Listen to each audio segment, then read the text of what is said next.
Oh, wow. Wow. What does she teach? She teaches piano, and she did teach choral director, but now she teaches piano specifically. Okay, classical, is it? It is classical, yes. Hmm. Yeah. She I doesn't studied teach. classical piano. You do? I did. I Oh, did. what's your favorite? Who's your favorite composer? Oh, you know what? I love Chopin. I love his piano pieces. I just love Oh, them. yeah. Michael, do you like piano? I like classic music, but I'm what you call a modern hippie. I like a lot of classic rock. You can't go wrong with classic rock. I love No, classic rock. Yeah, no. grew up, Amy. I grew up with hippies. Actually, my mother was, grew up in the late '50s, early '60s, and she got into the Janis Joplin, Mm. and the classic rock from from the UK and everything else when that became very popular in the States back then. So Oh, wow. yeah. So Amy, we're gonna kick it off here. I'm gonna introduce the listeners to you.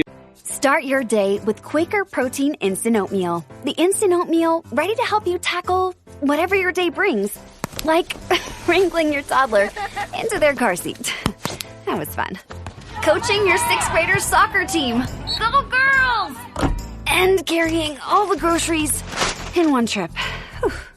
Try Quaker Protein Instant Oatmeal, granola, and bars. Great taste and a good source of protein. Quaker, bring out the good.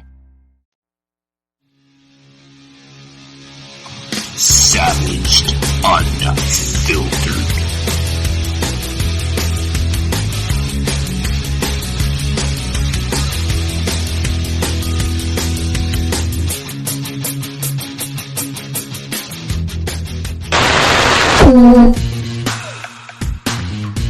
Show today. Welcome to Savage Unfiltered with Michael Gardner. The co-host today joining us is Sauce Timison.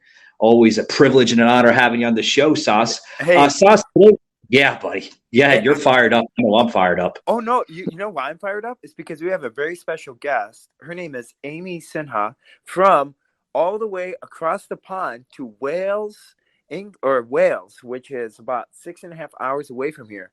And she Yeah, is you're a here to little talk fired about up. Yeah. what's that?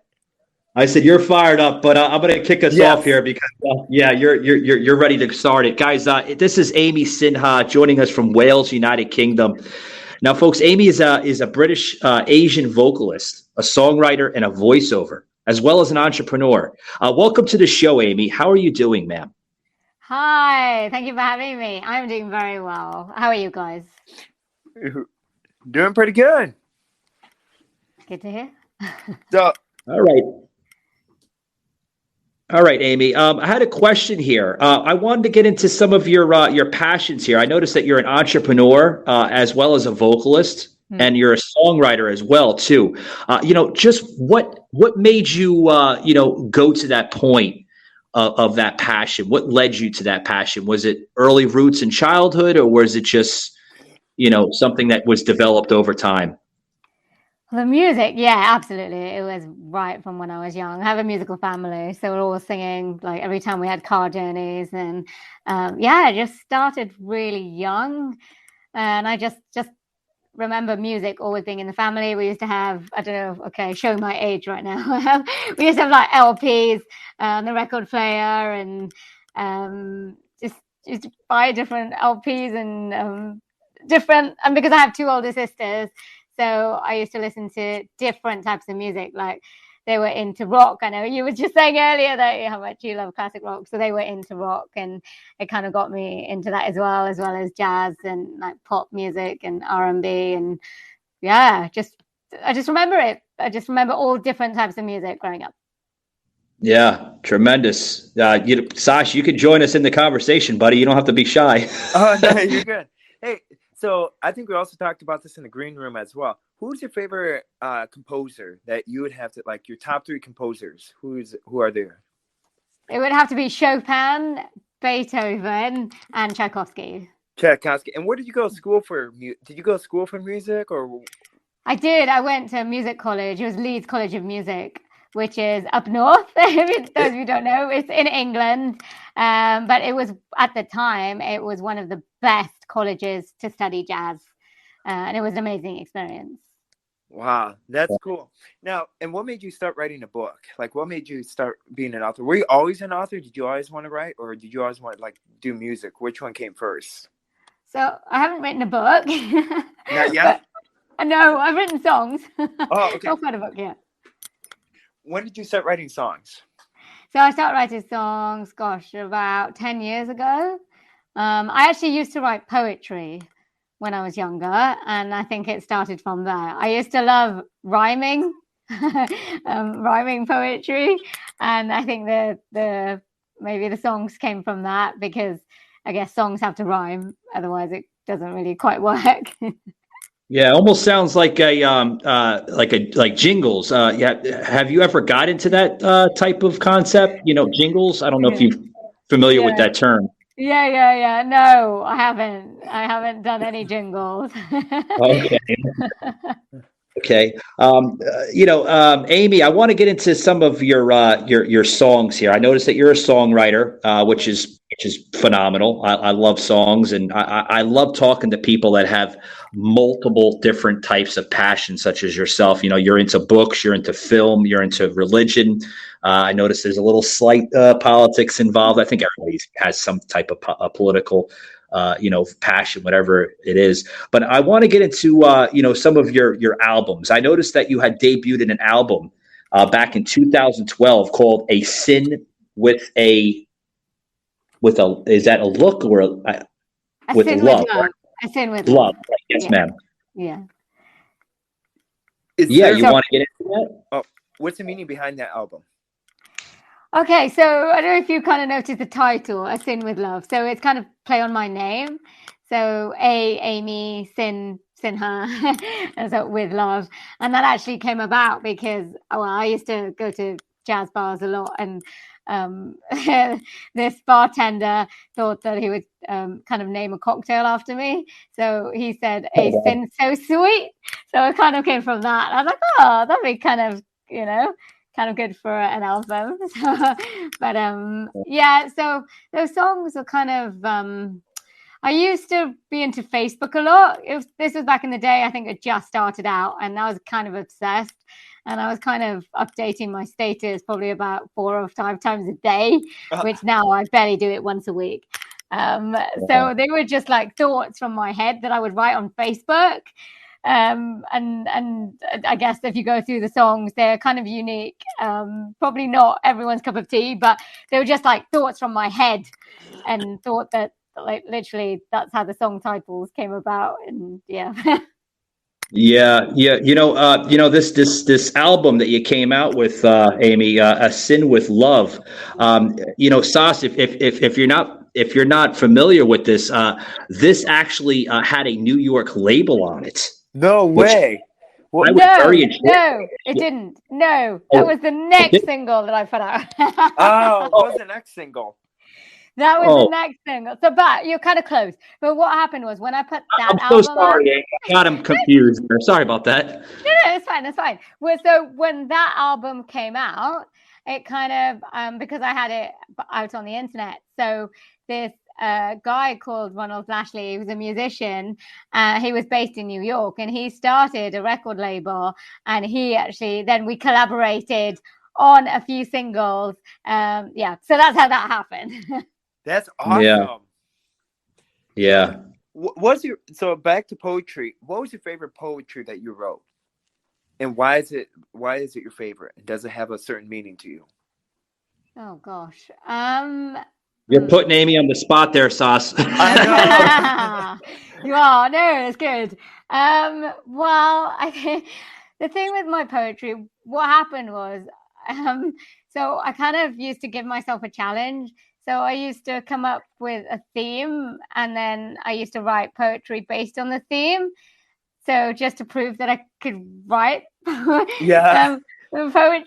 I did actually had this really quirky poem. Actually, no, I did come up with it was one based on my experience. So I was going out with a lot of guys I met from the jazz clubs, and doesn't really make me sound very good, I know. But there was this one guy that I was going out with, and I had a poem based on him, and I decided recently just to say it in an American accent, and I think it went down really well, actually, because he wasn't American, don't get me wrong, but I thought it sounded really cool.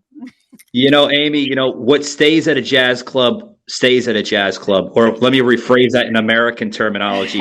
What happens at a jazz club stays at a jazz club, right? Yeah. There was a lot of Americans that I've met over the years. Okay. So before we continue on to the other subjects and stuff, who is your favorite poet and how did they influence you? My favorite poet. Okay, can I be honest? I'm not really into poetry that much. So like you'd think, like Keats and Shelley and kind of like your original poetry. Yeah. I mean, I had to study them in school, but I wasn't really a poetry type person. I like my kind of poem. The poems that I come out with, they're kind of like that. But I used to go to poetry events, but I'm not really into poems. More like poems that turned into music. And Hey guys, if you're looking for a steak, I know it's hard to find steak, right? A lot of restaurants that just overcooked, undercooked, just not to your taste buds, right? You want that juicy steak. Look no further than Omaha Steak. I love them, guys. Love them. If I didn't love them, why wouldn't I be promoting them on the podcast today? Go over to Omaha Steaks, okay? They are phenomenal, guys. The juiciest steak you'll ever taste in your life, okay? A lot of people are like, well, how does it get delivered to your house? With gnats and bugs going to get into it. And no. It's not, you don't have to worry about all that. It is in a sealed, perishable bag delivered to your house. So you don't have to worry about the gnats and the bugs get into it. It's fresh from the time they ship it from their distribution center to the time it arrives at your house. The juiciest steak you'll ever have in your life, guys. Check them out today. Omaha Steaks. Love them. They're phenomenal. Unfiltered.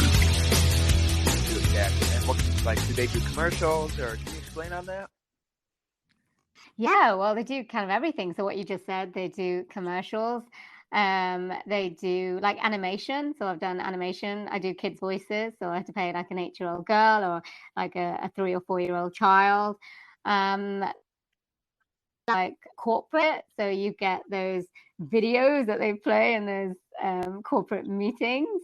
I think I did something for Kellogg corporate explainer videos. So, and I've also done videos for explainer videos. So, you put on your website explaining what your business actually does.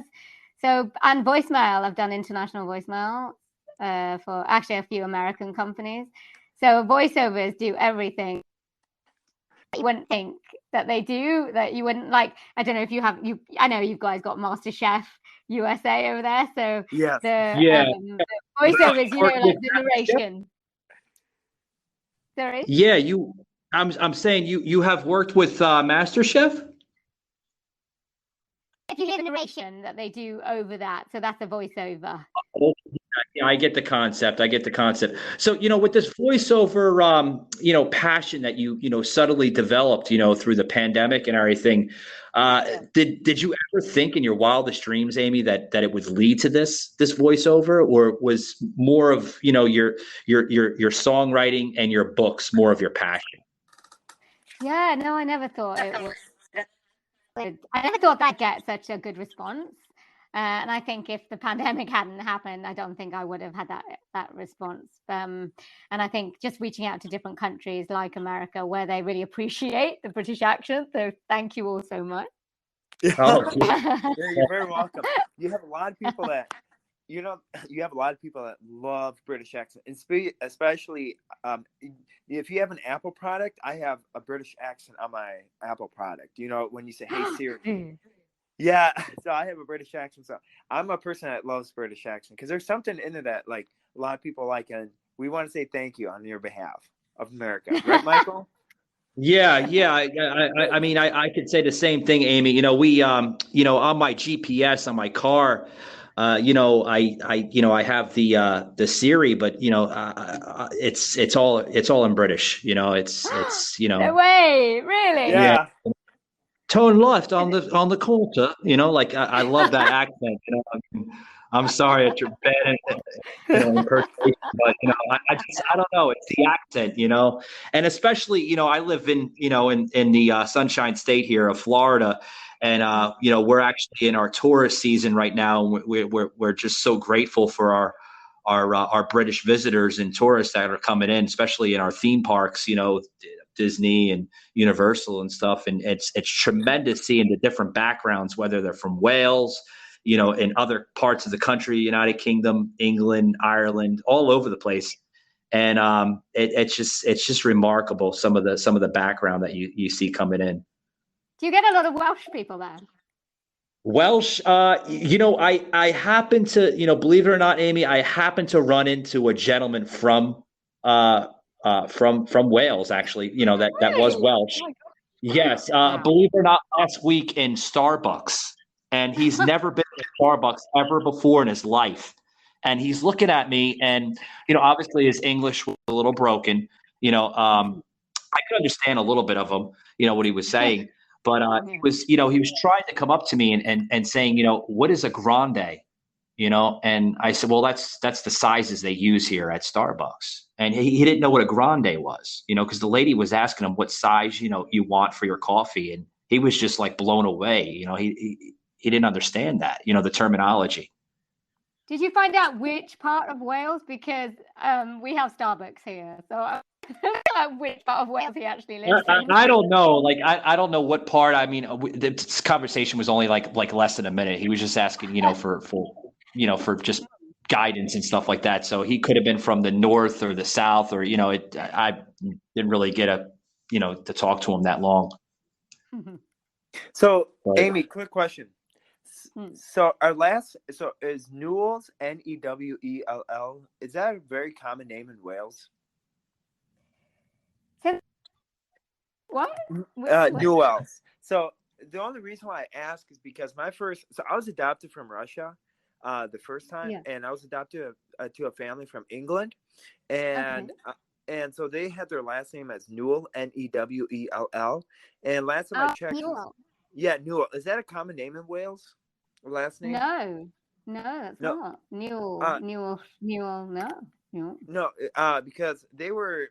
The only reason I ask is because he said that he lived in Wales, England, and he ended up being Savage, unfiltered. So you're just gonna outweigh them. Yeah. So before we can, so what was it like during COVID? Like, what was the government like during COVID? Because you guys have when I read in the news and stuff, Britain had very strict guidelines, and they had really tighter than America's and stuff. What was it like? Yeah, it wasn't very good. As in, we were really strict. You couldn't go out for, was it 3 months, only for an hour. Very hard. But I think it was necessary to bring the death toll down. I mean, I know a lot of people don't believe in COVID and think it was just a government plot to keep us under control. But the fact that so many people died and I think just proves that it actually was real. And the fact the vaccine actually helped us get back to normal. I mean, it still hasn't disappeared anywhere. I mean, COVID, I know it's still with you guys in America. It's still spreading. So, I mean, I think we needed to go through what happened, but a lot of good things happened because it made things like this where international work become smaller because of this whole networking online, and made things easier. I think I know you didn't really ask me that, but I think there's a lot of good things that happened during COVID, but obviously a lot of people died and during COVID, I did turn a certain age. Different people and talking to different people and everything. And, on this show, Amy, we get some of the, the best, in podcasting and, talk radio and, just about everything. I mean, I've had just about everything on my show, whether they're comedians, voiceovers such as yourself, young and, regular. I mean, just about everybody. So, as we close it out here, Amy, is there anything else you want to tell the listeners, where they can possibly find some of your work, some of your albums? Yeah. Oh, well, you just have to type my name in, Amy Sinha, Sinha, into like Spotify or iTunes, and everything. All the music that I've done will come up. Just find me online, Amy Sinha Voice. Literally on every social media that you can think of, I think, unless there's other social media that I don't know. I'm not on Snapchat, I have to be honest, but I think everything apart from that. Close it out here. It's been a true honor having you on to today's show. And thank you so much. Yeah. So. Thank you. Thank you. All right. Thanks a lot.